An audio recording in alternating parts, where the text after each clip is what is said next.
Hi everyone, welcome back to English Digest. I'm Pat. Hi, I'm Stephanie. So yesterday we were learning about witches. Yeah. Witches, people who can use dark magic.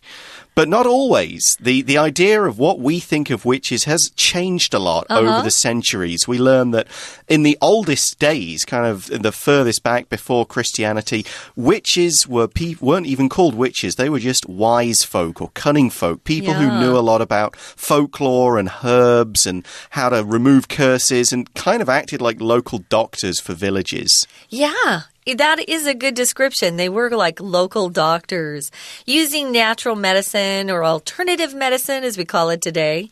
But then it got a little bit crazy. Yeah. And we're going to talk about that time. Yeah. People, when Christianity started to kind of spread across the world, they kind of said no magic, no kind of evil stuff like that. Yeah, they wanted people to believe in their thoughts. So anything that's not in agreeing with that is evil. It's people who are working with or in league with the devil. And so people kind of went crazy every now and again. They got really frightened and people started accusing each other. Oh, she's a witch. There's a witch who lives there. Yeah. And they would go on trials and there'd be fake evidence and people, unfortunately, would end up getting burned to death. Yeah. And you might think, oh, this must have been thousands of years ago. But as we'll see today, it's not even that long ago when, only a few hundred years and this was still taking place. So we're going to look at that today, but we're also going to look at how sort of witches are seen in the modern day. There's been a sort of revival of a different kind of witchcraft power. We're going to look at that. We're going to look at and how sort of TV, movies and media has sort of influenced how we see witches in the modern era too. Yeah, because those sorts of things, we call it popular culture or pop culture. Things that are on TV and the movies, books, magazines, those things really do have a large influence, especially on younger minds. Yeah. We're going to read through the article first, and then we'll be back to break it down.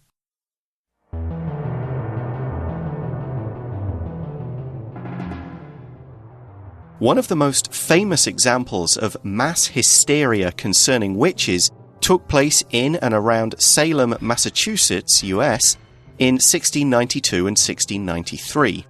After some local children suffered strange fits, accusations of witchcraft started flying. By the time it was over, 20 people had been executed and 5 more, including 2 children, had died in prison.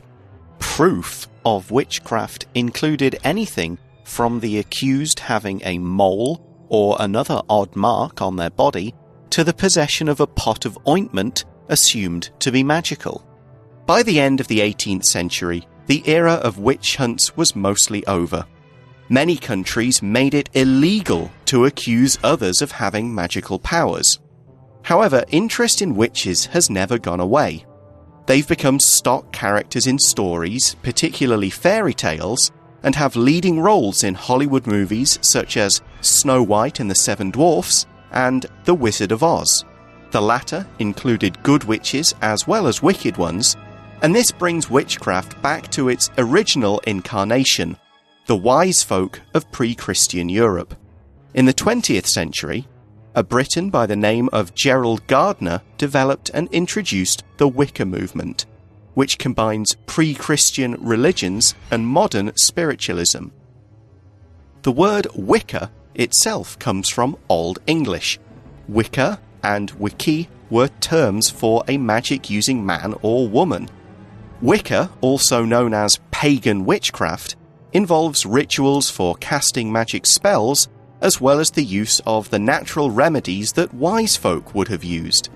This movement has given rise to an alternative image of witches as seen in movies and TV shows such as The Craft and the award-winning Charmed. It seems no matter which witches we're talking about, they're set to remain a part of our collective culture. Okay, guys, let's start talking about this. One of the most famous examples of mass hysteria concerning witches took place in and around Salem, Massachusetts, that's in the United States, in 1692 and 1693. I was telling Pat before we started that I took a trip with my mother to Salem, Massachusetts, and we went on some of the tours and went to the museums. It was really fascinating. It was hard to believe that people could actually, go after somebody with no real evidence and convict them of being a witch and then kill them by burning them alive. It was horrible. When you talk about mass hysteria, remember mass means a large amount, a large group of people here. Hysteria is when people just get so excited, their emotions are out of control. Sometimes when someone's really upset, you might say, don't be hysterical, calm down. But here it's mass hysteria. Hysteria here is a noun. Concerning or about witches, and it took place in Salem, Massachusetts back in 1692 and 93. Now, this word concerning just means it's about that particular topic. I could take this word and change it into about, as I just did, or regarding. Concerning here, though, is a word you're probably going to use quite a bit if you're writing essays, papers like that, concerning witches. So it took place in and around, not just in the town of Salem, but in that the whole region, the whole region. Yeah, back east. It wasn't happening in the West so much. Well, back in those days, the West, I guess, wouldn't have been very settled. Yeah, the West, I'm talking the West was like the middle of the United States. Yeah. Pretty wild. Yeah, and of course, even then, technically, it wasn't even the US because they weren't even the United States at that point. But anyway, so what happened was some local children suffered strange fits. Right. So a fit is kind of like a sort of a shaking problem, a little bit like epilepsy. Yeah. They kind of, their limbs go out of control, they can't be talked to, and they go through this kind of attack of something that's hit them. Yeah. And after that happened, accusations of witchcraft started flying.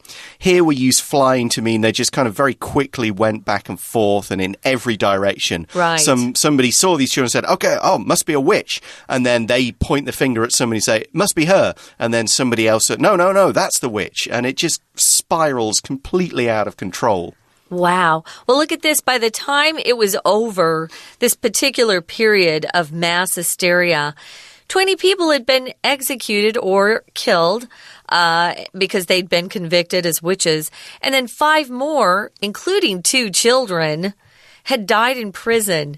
It reminds me of the current thing we're going through these days. Actually, it's been ongoing, is exorcism, where someone is thought to have the devil inside them. And it gets to the point where the priest will go over and try to get the devil out of them. And sometimes these people actually die while they're trying to get the devil out. Yeah, because they don't get treated well. Yeah, some of this stuff's still happening. So even kids were accused of this.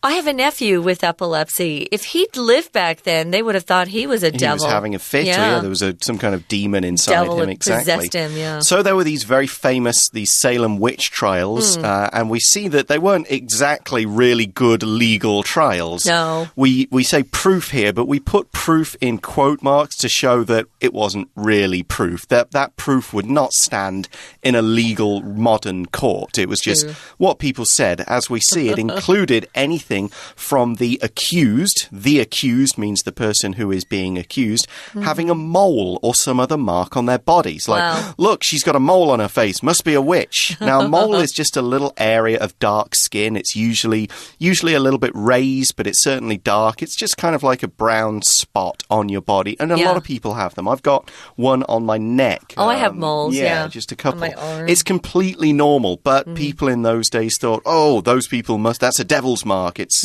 wrong. It's crazy. And this other kind of proof was that in the witch, in their house, they were talking about the possession, which means they had it. It was one of their possessions, something they owned. Just a pot of ointment that people thought must be magical. Yeah. Yeah, that ointment, we have ointments today. If you maybe have sunburn, the doctor might give you a little bit of something. It's kind of a thick thickened liquid. You could also call it a salve. Yeah, I mean, it could be anything from a pot of cream for your skin. It could be something that smelled nice to make the room smell good. Yeah. You know, it could be something you put on wounds or, you know, cuts to make them heal more quickly or stay, you know, stay clean. But if they saw a pot and they didn't know where it came from and they didn't know what it did, they would assume it to be magical. Wow. And if you assume something, you believe it's true without any proof. Yeah. So, yeah, you know, she had a strange pot of red stuff in her house. Must be evil stuff. Must be for use in spells. That kind of craziness. Yeah, when you use that verb assume, you're just kind of going off kind of a guess that you have. Oh, Pat's late today. I assume he missed his bus. You don't know for sure, but that's your thinking. So by the end of the 18th century, the era of witch hunts was mostly over. Probably because we were getting to be exposed to more science, you know, we and a knew little more reason and a little more kind of logical thought about People weren't as crazy. Now, many countries made it illegal to accuse others of having magical powers. Oh, that would help. So if something's illegal, it's against the law. Something that's illegal here is using drugs or buying drugs like pot or cocaine. And if you're caught with drugs and something like that, you might end up in prison for several years. Well, it was actually against the law to say, I think he's a witch or I think she's a witch.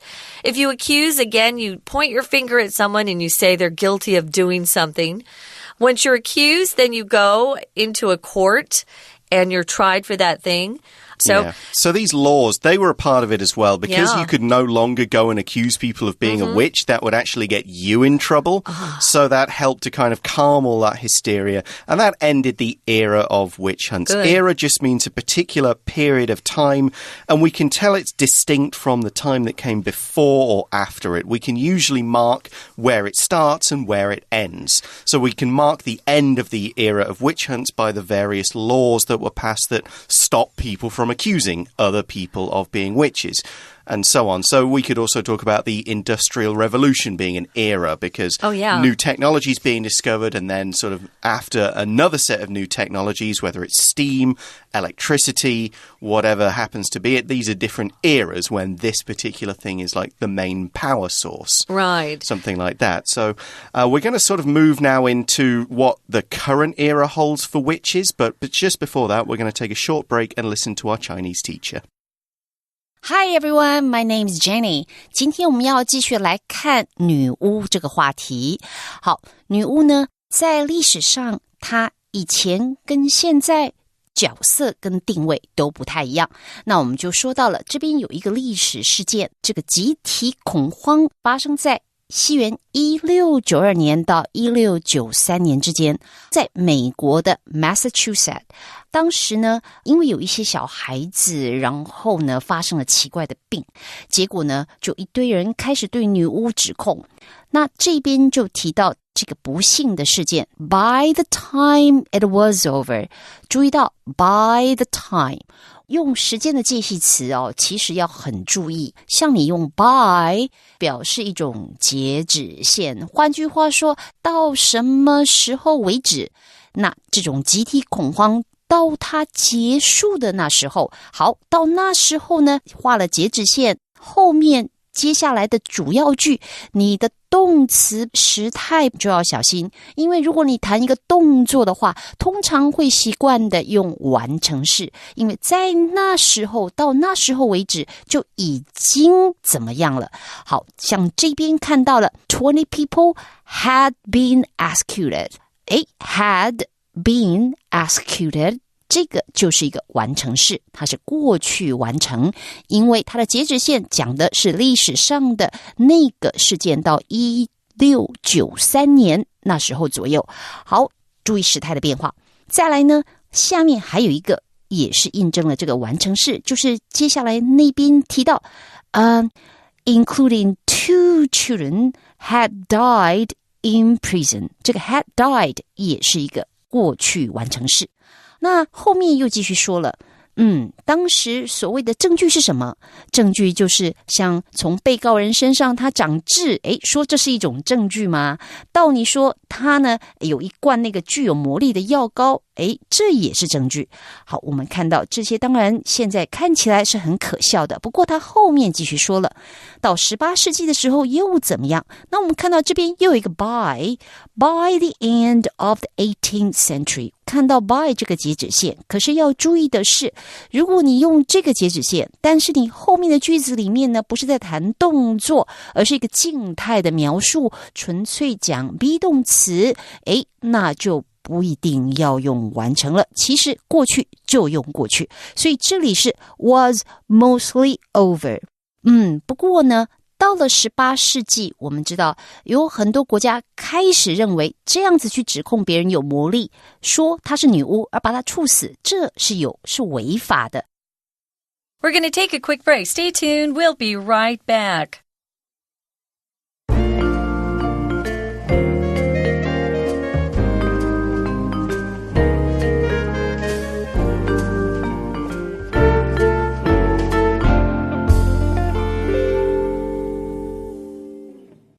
Okay, so that whole era of witchcraft is over. People are no longer thinking all witches are in league with the devil. There's accusations, there's crazy witch trials.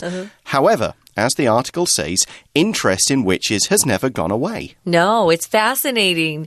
It's very mysterious, and so people are kind of attracted to this. So they've become stock characters in stories, particularly fairy tales, and have leading roles in Hollywood movies. Like Snow White and the Wizard of Oz. So if you're talking about a stock character, it's kind of like a stereotype of a character that has become very familiar to us. Yeah, so, handsome prince, princess, Disney evil princess. Stepmother. Yeah, wicked witch, old wizard, talking animal. Exactly. Brave knight, big dragon. There's, clever thief. They're all there. Yeah, and they're very familiar. These types of characters or roles are familiar to people. Every culture has stock characters that they're familiar with. Snow White and the Seven Dwarfs is a really popular fairy tale and movie. Didn't Cinderella was remade. That has they're remaking all of the old Disney animations. I know. We're remaking lots of stuff. So the latter here refers to the Wizard of Oz.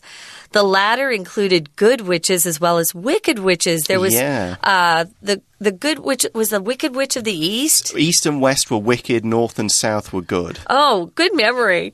So this brings witchcraft, these types of movies and culture. And the idea of good witches, that not all witches are evil. Oh, no. That's also something that the Wizard of Oz helped to bring in. You've got good witches and bad witches. Oh, we need good witches too. So this would bring witchcraft back to the original incarnation. Incarnation here just kind of means its form. Its current form, its original incarnation was the good witch, right? Yeah, the local doctor witch who could help you out with your problems.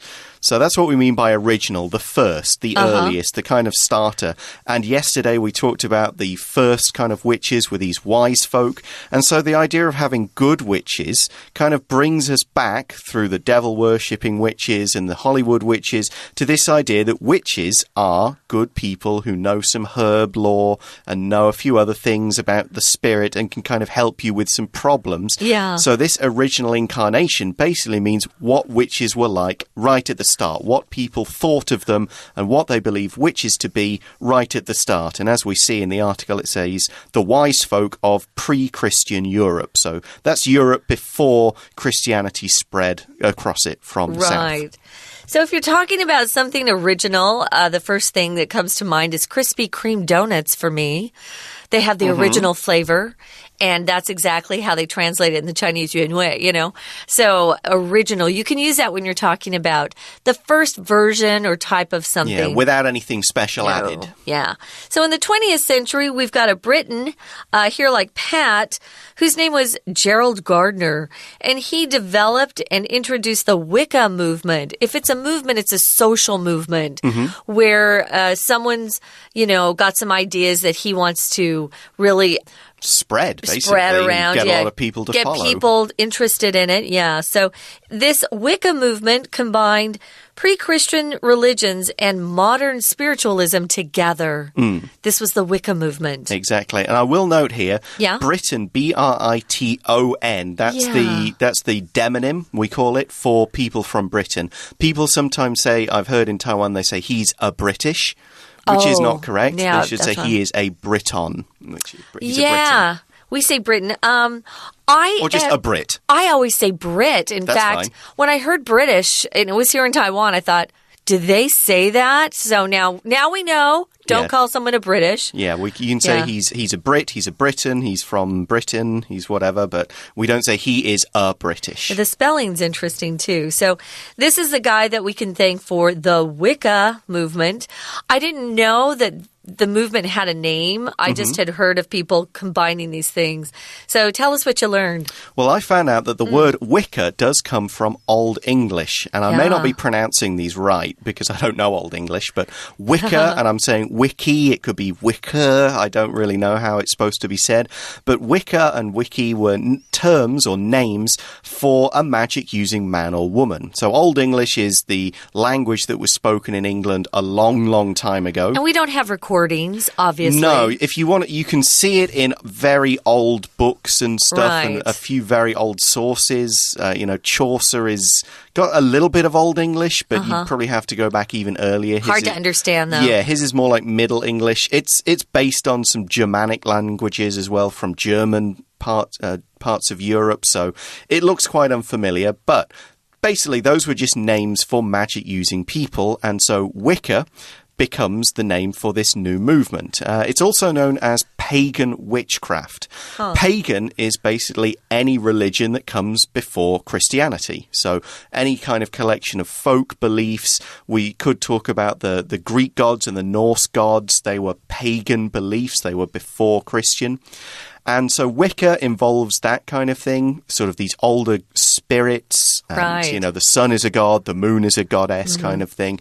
And also rituals for casting magic spells. And a ritual is a series of movements or even words that are used for some sort of ceremony.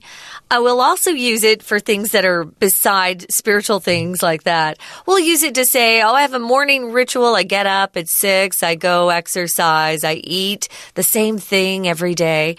You might have a ritual that you have in the morning or evening, but they had rituals for casting magic spells, particular words and motions and things they do with their bodies. So they would also use natural remedies that wise folk would have used. So we're getting back to that alternative medicine idea again. Yeah. Yeah, remedy is a way to cure a particular disease Treatment. Or cure a problem. Yeah. It's a cure, basically. Sure. So that's the Wicca movement, and this movement has given rise to an alternative image of witches. Right. If you give rise to something, you cause that thing, you kind of start that thing off and you make it prominent. And an alternative is basically another word for different. It's another way of looking at something. So the traditional image of witches, we have the black hat wearing, green-faced, spell-casting, evil old women. Scary lady, yeah. Yeah, but now we have this alternative witch idea, which is, they use good magic, they use natural remedies, they use herb stuff, they're spiritual and in touch with some of the older pre-Christian gods.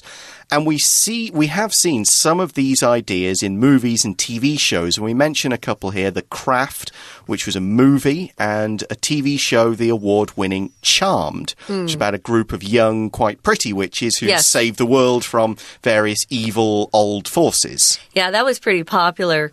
I just thought of another show called Bewitched. Yeah, that's kind of a fun one. She was a good witch, and she had magic if she could wiggle her nose. Yeah, Sabrina the Teenage Witch. Yeah, her daughter. Yeah, Buffy the Vampire Slayer had a lot of Wicca and witches and used that in different ways. Oh, very true. So it seems no matter which witches we're talking about, that's fun. Witches. Yeah, that was a deliberate writing trick by That's me. very cute. It's the same sound, but there's a W with a witch. So witches, they're said to remain a part of our collective culture. So it doesn't matter which kind of witches you're talking about. They're set to, that means they're ready to do something. So they're ready to stay or to remain a part of our collective culture. Collective here means lots of different groups as a unit, as a whole. Yeah, like we all share this idea of witches. You could talk to people in the US, the UK, different parts of the world, and you say that idea of witch, and everybody gets the same kind of idea. Right. Maybe some different groups have slightly different alternative versions, but the idea remains the same. So it is entered into this culture that we share in the same way that the idea of a dragon is pretty standard. You know, there's a few different types of dragons, but you say dragon to someone, they pretty much know what it's going to be. Yeah, that's true. So all of these kind of old stories, that is our collective culture, something that's shared between most or many cultures. This is a really fun subject. So if you're like me, you might want to look up the history behind some of these stories that we've talked about. Right now, it's just about time to wrap up. We got to listen to our Chinese teacher. 好，我们继续来看。那对女巫的看法到底是怎么样呢？其实我们从童话故事里面就略知一二，下面就谈了2个故事，一个是白雪公主，一个是绿野仙踪。看到 The Wizard of Oz 这个故事的标题，英文标题大家可能比较不熟悉，记得这就是绿野仙踪。好，那提到这2个故事，那后者绿野仙踪这个故事，你提到后者用的片语就是 the latter。 好，接下来就说后者，也就是绿野仙踪里面，其实里头的女巫就有好的，当然也有坏的。换句话说，女巫不再一定都是坏女巫，有魔法的害人的女巫了。好，接下来我们看下一段，它就时间进到了20世纪。那有一位呢，这个人士叫做 Gerald Gardner， 他呢推行了一种威卡运动。我们就从他的字 Wicca 这个字说起，当然他在字根上是他原来有施魔法的男人或女人，不过重点就是这个运动它引发了人们对女巫的另外一种形象的看法。怎么说呢？好，这边呢我们就来举例。那举例这里他看到有一个 us， 好，大家看到 us seen in movies and TV shows such as The Craft， 好，等等等。我们看到这个 us， 基本上呢 us 在英文里面当然是很好用的一个连接词，它有很多的解释。有的时候呢你会发现它可以表示因为，有时候表示时间，当怎么样，有时候它可以表示虽然。这里它不是因为，不是虽然，这边的 as 仔细看的话会发现它呢是表示就如同，正如同。可是正如同怎么样，后面接的是一个 seen， 也就是一个过去分词。那如果我们看到一个连接词的东西再加过去分词，一定会想这是分词构句吗？说起来还真的让大家会有这种感觉。但是这个 as 正如同，它其实说起来我们有一个称呼叫做准关代。准关代的意思就是说它有像关系代名词的用法，它其实呢就是取代了前面他谈的这个事情，也就是他刚刚提到的 image of witches。 好，这个 image of witches 他说到的这个女巫的另类形象，这些就是如同你在以下说到的电影啊影集里面看到的那个模样。好，所以说起来它这是准关代的地位，这个用法比较特别，希望同学特别注意。我们今天的讲解就到这边结束，我们下次见。Okay, so that brings us to the end of this 2-day article about witches. We hope you've learned some interesting facts and you feel like finding out a little bit more to see just how many different kinds of witches and witchcrafts there are out there. So thanks for listening, everybody. For English Digest, I'm Pat. I'm Stephanie. Talk to you again soon. Bye.